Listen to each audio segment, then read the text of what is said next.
That's when I know you on.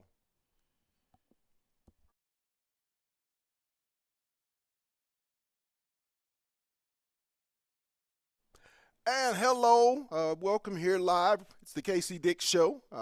Playoff weekend coming up for the Fayetteville Bulldogs. Today's show is brought to you by the Grease Pig Lube and Tune, University Auto, and Lindsay and Associates. And I'm joined by the offense coordinator, quarterbacks coach, Mike V. What's up, my man? What's up, Pat? What's up? Hey, recap this just the 10 games prior to heading into the playoffs. Mike, what do you feel the identity of your offense is going to be now that you have this body of work to look at? Well, I think one of the things that we've done this year is I think we've done a good job of distributing the football to a bunch of different guys. Whether it be on the ground in the running game or through the air in the passing game, we have multiple guys that have done a good job when they've got it in their hand, and that's kind of if when you build it, Right.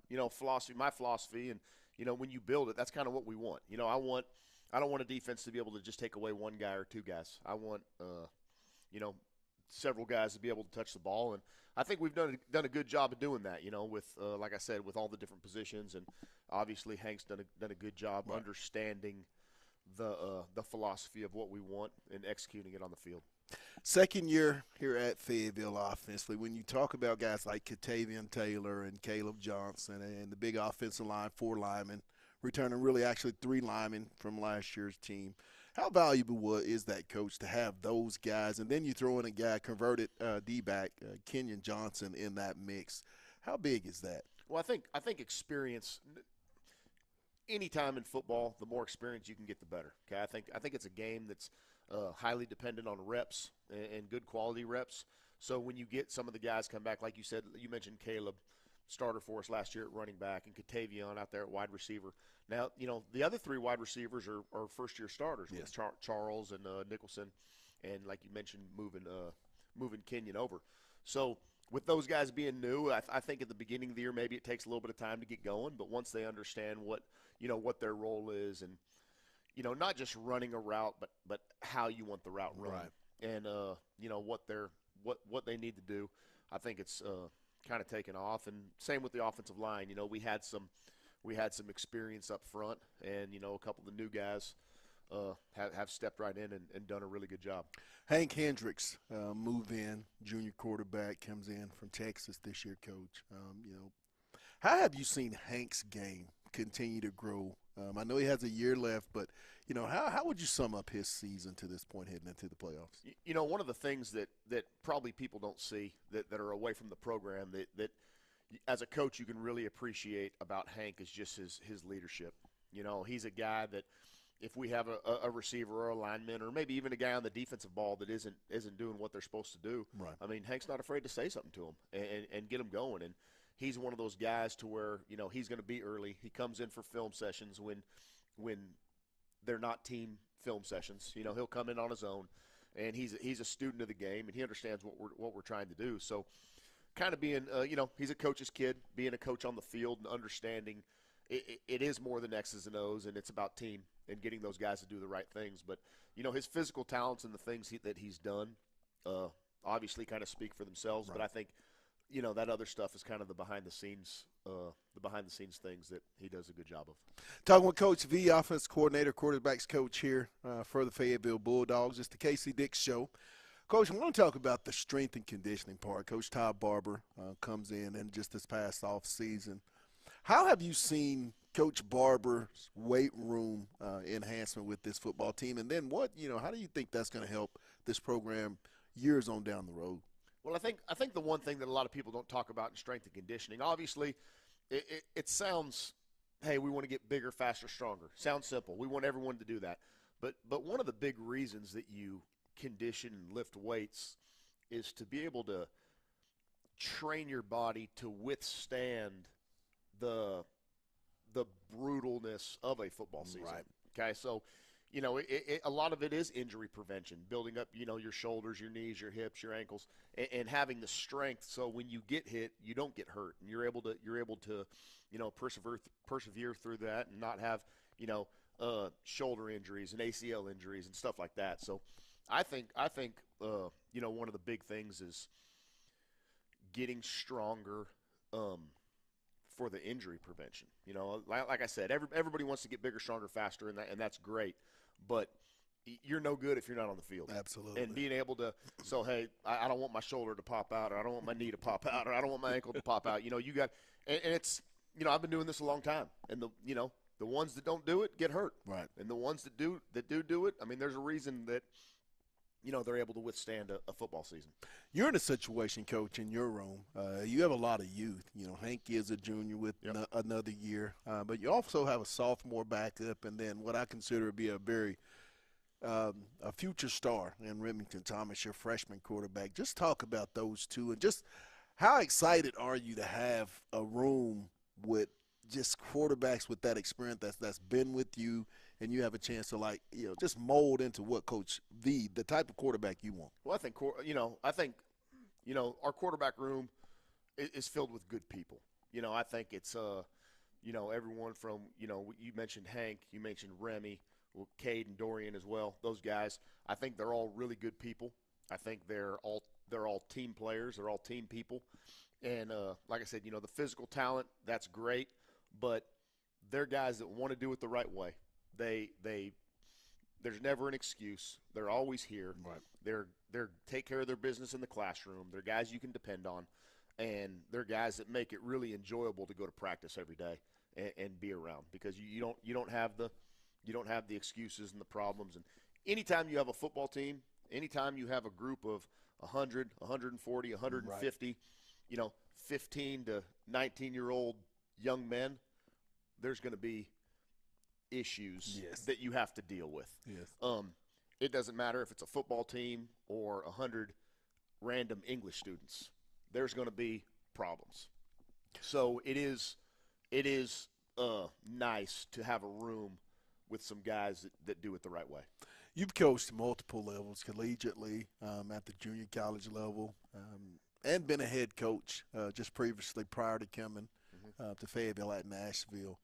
When you watch Coach Casey Dick, how in your second year, how have you seen Coach Dick grow here at Fayetteville? And then the second part of that question, what makes Fayetteville so much different than any place you've been? Well, I think Coach Dick obviously does a good job. He's had a lot of success coaching, and he understands what it takes. He's played at the highest level. Right. I mean, he's done it, and he's seen it. And what he understands is, it's not always the talent that wins you games, but it's like I mentioned, it's guys doing it the right way. It's guys doing it the right way and being able to do it. And so, his ability to, handling a program like Fayetteville, like I said, with the kind of numbers and the amount of students you have, it's most of your day is taken up not by, hey, X's and O's, and right. How can we stop someone on third down and how can we score a touchdown? He does a great job. Coach Dick does a great job of letting coaches coach and handle that as he handles the whole organization and all the administrative stuff and like that. So it's been really good to work with him and seeing how he handles the overall program.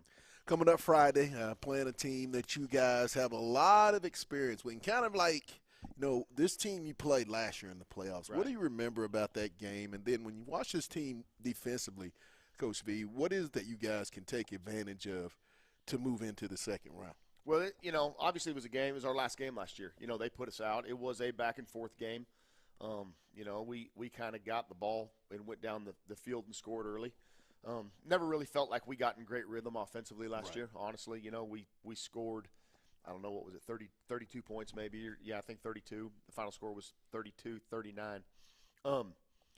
And, you play a team like Pulaski Academy, 32 is not enough to win. Right. It's just not. They're a team that for a lot of years has scored a lot of points, and they're a little bit unconventional. And, I never really felt like it just, it clicked early, and then we had some stalls during the game. We had several turnovers. We had several drops. I thought Jason Delmore had a fantastic game. He had 10 catches for like 200 yards. Right. Big game that night. Yeah, but other than that, it just – we never really got into a good rhythm. And a lot of credit to PA. They do a good job on defense. Kind of to allude to your other question, they're very multiple. They will apply pressure, and they play They play 3 down. They play 4 down. They're unconventional with some of the stuff they do, and they'll blitz different guys. And with that being said, they will void some zones and just give it up. And just count on you not finding them. And but they've been a really good team for a long time, and we're going to have to play really good to get the win. Well, look in the camera, Coach, and let everyone know if you can make it out to Harmon Field, why you should come out and support these Fayetteville Bulldogs. Oh yeah, it's important. I mean, these guys when we come out of the building and run on the field, that's the first thing they notice is how many seats are in the stands, right. how many people are up there, and the energy. The energy is only as good as what our fans bring. Right. It's hard to generate your own energy. So, looking forward to having a packed house. It's been great all year. I see no reason for it not to be, but we need everyone there, and we're excited about the game. Well, there you have it, Coach Mike Volovich, offensive coordinator and quarterbacks coach here at Fayetteville for the Fayetteville Bulldogs. We'll be back with much more. It's the Casey Dix Show live on the Hill Media TV. Hey guys, this is Pat Jenkins of On the Hill Media and voice of Fayetteville High Bulldogs Athletics. Make sure and subscribe to our YouTube channel. That's On the Hill Media. Make sure you hit the bell for all notifications. As we say, let's get it.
And welcome back here live at the SWAC. We're at the KC Dix Show. Today's show is brought to you by the Grease Pig Lube and Tune, University Auto and Tire, and Lindsay and Associates.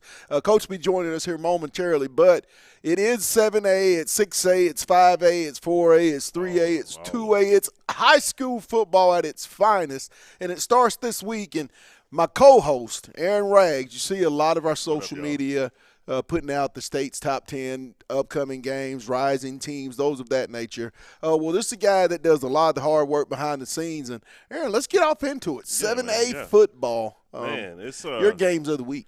Now, granted, for 7A, I'll have to go Fayetteville and Pulaski Academy. Absolutely. Get back game. Most definitely. Especially after last year, and PA came up here, their first year in 7A, and they proved that they belong with a playoff win. What stands out to you about that game? Man, outside the 4 turnovers in a row, I saw a lot of yellow flags. Yes, yellow flags. But also, I felt like it was the energy of it.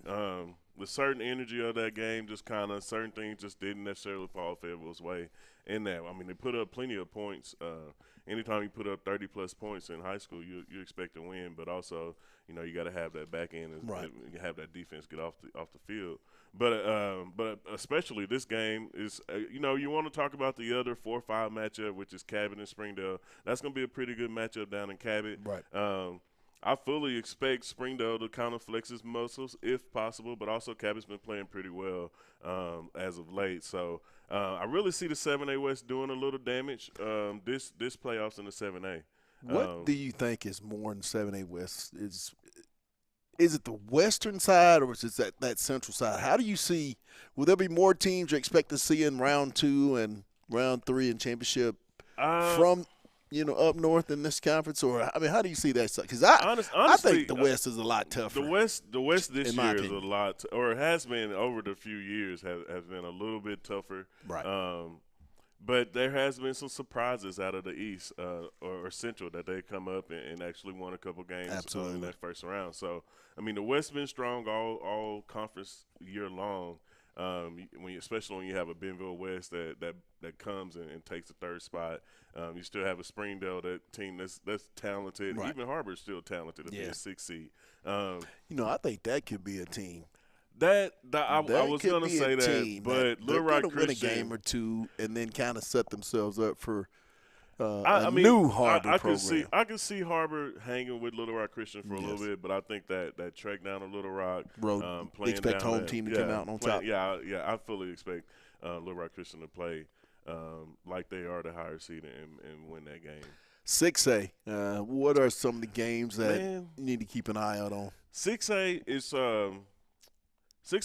is really Greenwood versus Shiloh. Yeah. And at this point, I would agree with we're that. trying to figure out who is that next tier team that can kind of Could it be Bent? My surprise team of the year of all of Arkansas is the Sylvan Hill Bears. Yes. They Yes. locked up the conference, the 6A East this year. Their only loss is a overtime loss at home against Marion. Yes. 3-point loss where they lost at the last play of the game. But every test that's come their way, they've had to play Benton, they had to play El Dorado, they had to play Texarkana, all on the road, and they all passed those tests with flying colors. And you think about it, Greg Rags, this is a program just 2 years ago didn't win a game. No, not at all. Like, Not I at mean, all. they were, as far of a non-factor Mm-hmm. program than you could imagine in the state, and just to see them and their growth. Yeah, Mark Kelly has done a great Rice. job over there. Sure have. That offense is explosive. That defense knows when to get off the field. They've given up a lot of points, but also they know exactly when it's time to kind of buckle down, get off the field, and get that offense back on the field. Then as 6A goes, I mean, Sylvan Hill's one of those teams that's kind of I would fully expect Sylvan Hills to be there in the finals and challenge Greenwood this year. When you look at a conference that we talk about a lot on Friday nights, when we're in the press box, if we can catch a game live stream, we try to do that. And that's that 5A. Man, a lot of Pat, big time football. The two best Talk about ones I've seen is 5 and 4A. Now 5A, you got some teams over there. Yes. You got 2 undefeated teams with Robinson, which is nationally May ranked. be the cream of the crop. in the They're 5A. actually nationally ranked at the second team out of Arkansas that's ranked in the top 25 in the nation. But also you got a Greenbrier team that has a running back that can run all over the field. Yes. And they're both undefeated. But you can't forget about Farmington, the last year's Absolutely. runner-up. You can't forget about Morton's explosive offense. And who can forget about those Patriots No, you apart, can't man? at all. And then you got other upstart teams Right. like the Hot Springs Trojans. They won the 5A South this year. But then what most teams aren't talking about is that man is woken up, and we're talking about the Little Rock Parkview Patriots. Yes. They stubbed their toe a couple times. They played Bryan. They lost to Hot You're a Springs. big time Patriot guy. Man, it's just that Tradition. to be the best, you Yes. got to beat the best. Yes, absolutely. And in the last 2 years, that's what they have been. Almost anybody except Bryan that they put in front Right. of them, they've beaten. So they have a tough matchup this week. I think they have to go down to I cannot remember. We'll come up with it on tomorrow night. Just they got tune a in, and we'll get all the information during the game. Yeah, they will have all that tomorrow. But I want to say they have a home game. Yes. They ended up getting a 2 seed after the Hot Springs Lakeside loss. So and then that very next game. Now the second round of the 5A playoffs, probably the best I've ever seen in a long time. And we don't want to get ahead of ourselves because we Right. don't want to, I think we may say have Eric anything, on but during next week's yeah, for show. sure. You're gonna see the same excitement. Now off into the 4A. Now the Can 4A. Elkins repeat what they've done the last? I know they've gone to the semis and state championship. Where do you see this Elks football team and just 4A playoff picture in general. Now, see, that's the normal trajectory of teams. You know, you go to the semifinals, you stub your toe, you go to the finals, you get the runner-up, and that very next year you have a crop of crop of players that's been through the ringer and have that experience. Right. But there's legitimately 7 to 8 teams you could possibly throw out there in the 4A. Darnell, which is the number 1 team all year long, they're on a 20 regular season game win streak. They may have the best name. No, the Sand Lizards. The Sand Lizards. I like that. But they've been able to kind of hold on. All their tough matchups were on the road this year. Right. They ended up playing a really tough Ozark team on the road. They played a Mena team on the road. Like they've been challenged all year long, and they've been able to answer that bell.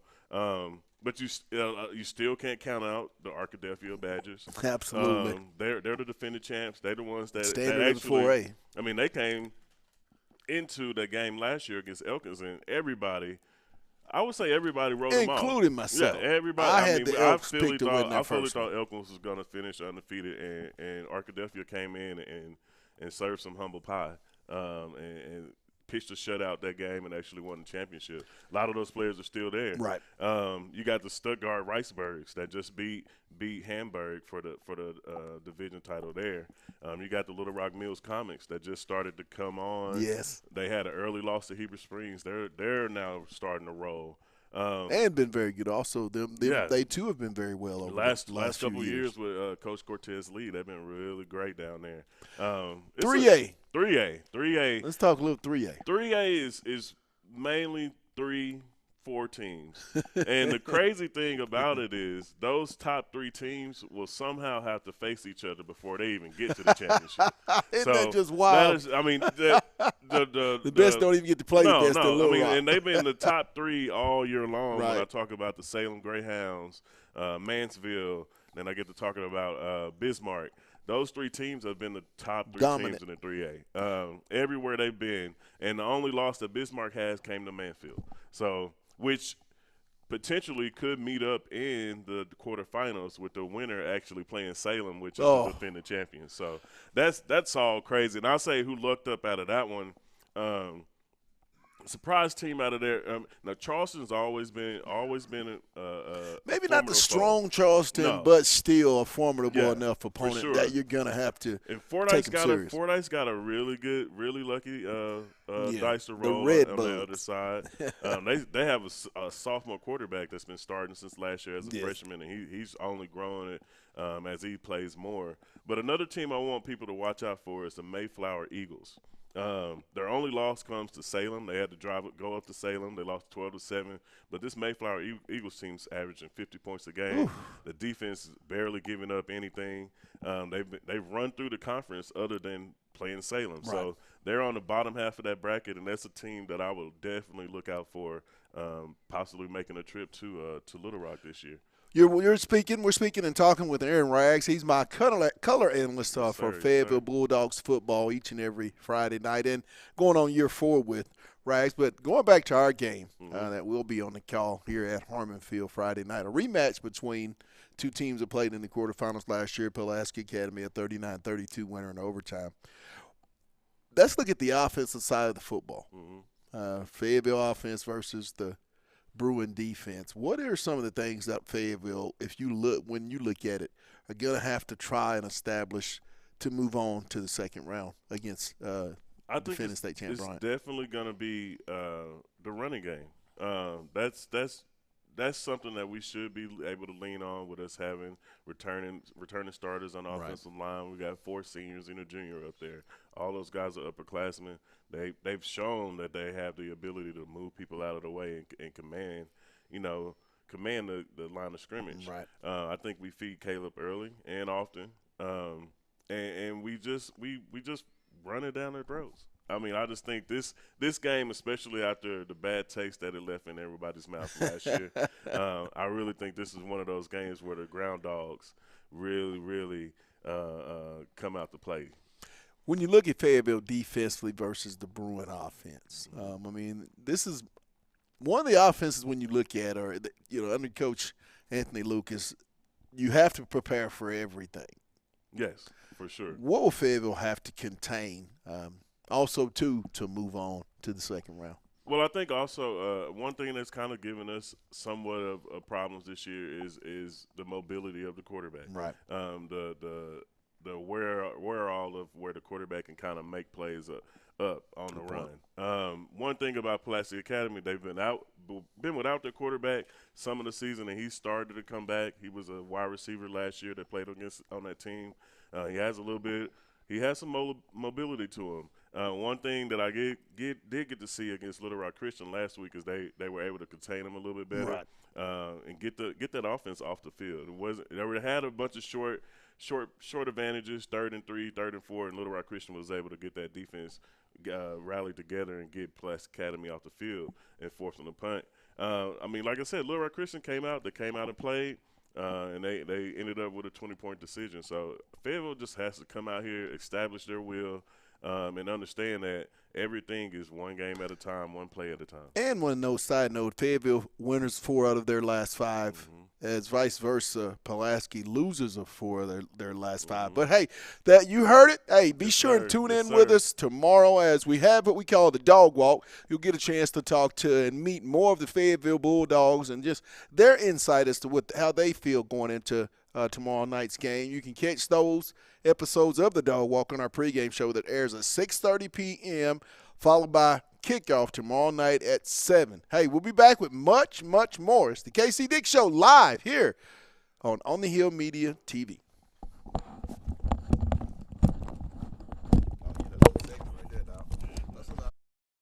Hey guys, this is Pat Jenkins of On the Hill Media and voice of Fayetteville High Bulldogs Athletics. Make sure and subscribe to our YouTube channel that's On the Hill Media.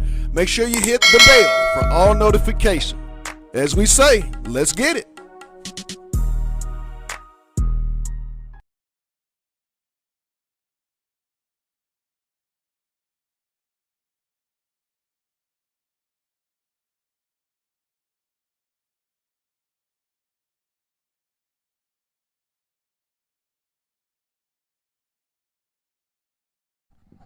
And welcome back here live to the KC Dick Show. Unfortunately, Coach will not be able to be on set with us here live. And today's show has a family deal he has to take care of. Our thoughts and prayers are with Coach in hopes that everything is okay. Nothing bad, but Coach will not be able to be available with us. We'll be back next week pending Fayetteville moves on to the second round of the playoffs. Coach will be back on. But, Aaron, I think you got a couple things we need to share before we leave. Just a couple things for our fans. We will have a special announcement during the game tomorrow. If you're watching a live broadcast, we got some really cool things cooking up for the basketball season that ultimately starts tonight with our girls' game. Unfortunately, we won't be on the broadcast, but we will be there next week and beyond. Yes. So be on the lookout for that announcement tomorrow. Also, I do want to do a shout-out to the girls wrestling team of Fayetteville High School. I got to talk to them yesterday, late last night, and on Monday I will be doing a little special little feature with the girls wrestling team as we try to get a little bit of notoriety out there. There's sports of all angles around Fayetteville High School. I mean, even after football season, we're going to do a special on the lacrosse team as they start practicing over here at Harmon. We're just really trying to shine an extra light on these kids. And also, too, we want to share that the Dog Walk will continue. What we'll do is we'll be having a lot of the same interviews, but we'll go off into next year's football team and let you meet some of the upcoming seniors, juniors, and some of those special freshmen turned sophomores. We'll let you dig off into that program. So just because the season will be done doesn't mean that we won't keep you in tune with what Fayetteville High football and all of athletics is. The guy behind it, the Dog Walk, just excited for what we got going on going forward. It's going to be really fun. But that's going to round it up for us today. I want to thank Coach Mike Volovich, the offensive coordinator and quarterbacks coach here for the Fayetteville Bulldogs. I also want to thank our sponsors, the Grease Pig Lube and Tune, University Auto Tire, and Lindsay and Associates for their sponsorship of the KC Dick Show. That'll do it for my guy Rags, myself, and my producer, D. We'll see you next week. It's been the KC Dick Show live here from the SWAC on the Hill Media TV. And you know what I like to say? Let's get it.